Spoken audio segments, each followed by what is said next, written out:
In 5 days' time, I'll be undergoing open heart surgery for a condition that I've put on the screen there for you. And in a minute or so, I'll explain what that actually is and what it means to me. In the run-up to the surgery, I've tried to do a little bit of research on the recovery time that I'll experience and how I'll recover in the following months. To me, that's really important. As an endurance cyclist, somebody that regularly cycles over 100 miles in any one ride, I'd like to know whether I'll get back to that level of fitness and strength, whether it'll be worse, whether it'll be better, or whether it'll be around the same. The condition itself means that blood that has come from the right lung back to the heart has, for the whole of my life, been channeled incorrectly.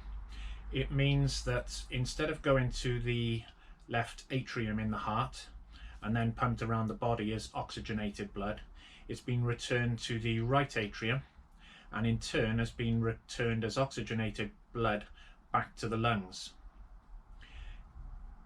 The result of this means that the right atrium within the heart has become enlarged, putting it at danger. It's overworking, and the effects could be that over a number of years in the future I could go into heart failure, and to a lesser extent less oxygenated blood is being pumped into the body, and therefore I'm possibly feeling a little bit more fatigued than I should be. What you see behind me here are the bikes that I usually ride. They've been covered up for a week or two now. I haven't used them, and I probably won't be using them now for a few months following surgery, depending on how things go. And what I intend to do for the rest of this video is document how that return to fitness and strength goes from as soon as I can after surgery for the following 12 months.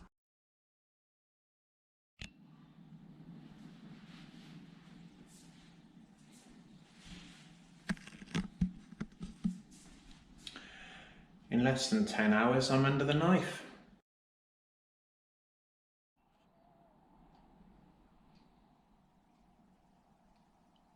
Apologies, not the prettiest of sights.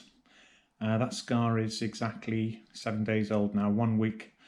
1 week ago today I was just coming round from the operation, I guess. So 5 days in hospital, made up of half a day or so in intensive care, further couple of days in high dependency, and then a couple of days on the ward before they allowed me to come home. I've been home a couple of days. During the time that I was in hospital, I was able to get out of bed, sit at first and then walk. The furthest I walked was 100 meters or so on the day that they let me go, and I was able to walk 100 meters back to where I'd come from. Since I've been home, I've been taking it a little bit easier, just walking up and down the garden. I'm noticing that going up the stairs you become breathless, so the idea is to do it as slowly as you can, and when you do go out for a walk, I'm going very, very slowly, making sure that I'm not getting breathless. It's about 5 weeks from surgery now. So 5 weeks ago tomorrow the actual operation took place. I'm out on one of my daily walks. I'm walking up to about 1.5 miles now. The doctors are quite pleased about that level of exercise, so am I. It doesn't seem to be having any detrimental effect on me at all. The only problem I've got is a slight soreness still in the chest, which has been there since the operation, and it only seems to be getting better very, very slowly, so I'll need to keep my eye on that. So it's now 2 months since surgery. The pain that I spoke about previously in the chest from the healing is subsiding now, I'm glad to say. That started to get a lot better a couple of weeks ago, and that's no longer a problem, so that's really good news. Now unfortunately that's where the good news ends and the bad news begins.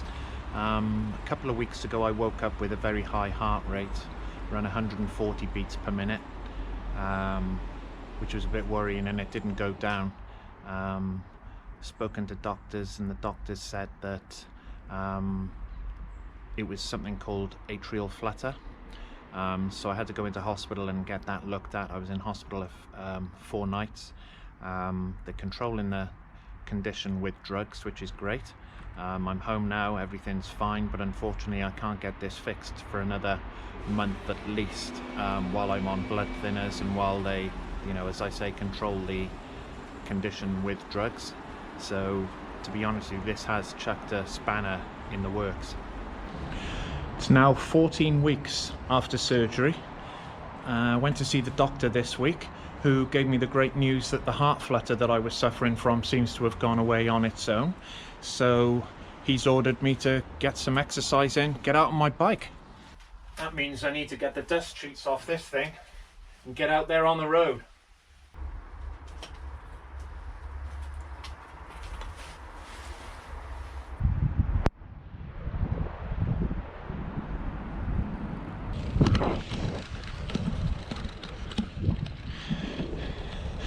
This is the first ride I've been on since surgery, of course. It's been a long time coming, but I'm really enjoying it. Since I last recorded anything, 3 months have passed, meaning that it's now 6 months since my surgery. I spoke to you a little bit at the time about heart flutter that I had. So that's the tachycardia is called, where the heartbeat is elevated, so you get a quicker heartbeat. That lasted for about a month or so, went away on its own, and I'm glad to say that it hasn't been back since. So I've been without that now for four months, and the last 3 months have been really progressive, where I've been able to exercise as much as I have wanted to. I've been able to get out on my bike, which I do most weekends, and things are going really well.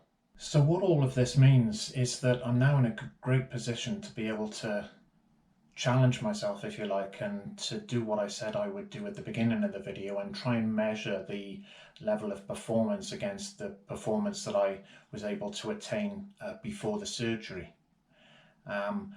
These next few months I'll be training up as hard as I can, doing as much work to get as fit as I can, and then I'll be undertaking a ride which I've been thinking about for some time, and we can do some comparisons. So like anybody else that's had heart surgery, I'm on blood thinners. These are the particular ones that I'm on, Apixaban, and that's just a standard tablet that I take. But the tablets that I take for that flutter that I was talking about, they're called bisoprolol. I started off on the 10 milligrams, that's the one that you see there. Went down to 5 milligrams once the condition got better, and just last week the doctor put me down to 2.5 milligrams because the risk of it happening again has gone down. So it's just a token dosage that I'm on at the moment. So 10 months after the operation, I'm here for my first annual checkup. Let's see how that goes. So that went really well. Couldn't have gone much better, really. Did the blood pressure, which was 115/74, which is really good. Good ECG. They're going to do an echo again in just a few months, and then they will review the tablets that I'm on with a view to changing them or reducing the dosage, or even taking me off them altogether. So it's as if it's a full recovery. I mentioned in a previous clip a challenge that I'd set myself, and I wanted to share with you the challenge that I've been talking about. This is a ride that I've done previously, 2 years ago. Starts and finishes in Llandovery, heads up through the Welsh mountains to Tregaron, and then on to a place called the Devil's Bridge, across to the Elan Valley, through the Elan Valley, and then it circles back round and finishes in Llandovery. As you can see from the profile below, this is a particularly hilly route, as you would expect in mid-Wales. The figures, as you can see, is exactly 100 miles. We did it. I did it with a friend of mine, and I'll be doing it with the same friend this time. 8 hours of moving time, just over 9.5 hours in total, and the climbing 9,500 feet, which is a lot of climbing for 100 miles, and it'll certainly represent a challenge. One of the most interesting stats is around the heart rate, which on this particular occasion was 147 beats a minute average, and a top end heart rate of 179. It'll be interesting to see what that looks like later. On top of that, I've created another ride which I haven't done yet, and this is something I aim to do as well, starting and finishing from Cardiff, cycling up through the Welsh valleys to a place called Llandilo, and then back through the Brecon Beacons, through to Senny Bridge, and then across the Brecon Beacons on the way home through Merthyr Tydfil and back to Cardiff that way. Again, it's a hilly route, but it's not quite as hilly, but it is further. This one's 125 miles and about 8,500 feet of climbing, which represents the sort of things that I was doing previously. So again, this is something that I'm likely to do, and it'll be interesting to compare how I'm feeling after this ride as opposed to how I was feeling previously. We're just 2 days away from the first anniversary of the surgery that I've spoken about throughout the video. At the beginning, I spoke about a couple of things. Firstly, how I would recover from the surgery, and secondly, how I would feel after the surgery, whether I would be fitter, stronger, feel any better. So I'll attempt to answer those questions now before I close the video. First question then is how have I recovered? And the answer to that is, bar a couple of hiccups at the beginning there, not too bad. I'm feeling great. I don't have any pain in the chest anymore. That seems to have gone. I think the sternal wires have settled down. So I'm pleased to say that that's better. And the heart rate has settled down to a very slow rate as well, which I'm really quite pleased about. I think my average heart rate, resting heart rate now is around 50. So to the next question, is there any benefit? Do I feel better? Am I fitter? So for the last few months, I've been training a lot on my bikes, been covering the miles, climbing the hills, doing a lot. Do I feel any better? Not really. But at the same time, do I feel any worse? No, not really. There's probably a neutral gain there.